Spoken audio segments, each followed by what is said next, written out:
বাবা কই? কি কইছে আব্বা তোমার? আমার শরীরটা বেশি ভালো না, আমি মরে যাইগা।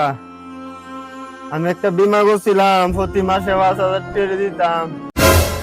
এখন আমি মরলে কিন্তু 10 লাখ টাকা দিব। তোর আম্মা তুই তা বুঝে না, তুই তেহারি তুলে আনিস। পানি পানি। হ্যাঁ আনি আনতো গেছে এমন বললে তো আমি 10 লাখ টাকা খাই। বাবা তুই ঠিকই থাকস, তোর বান্ধব দিব আমার কিতা উহাই রইব।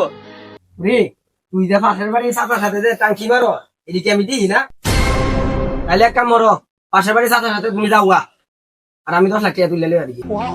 বাবা আম্মা বুকটা আমার সাথে না, বুকটা পাশের বাড়ি চাচার সাথে মিলাও গা।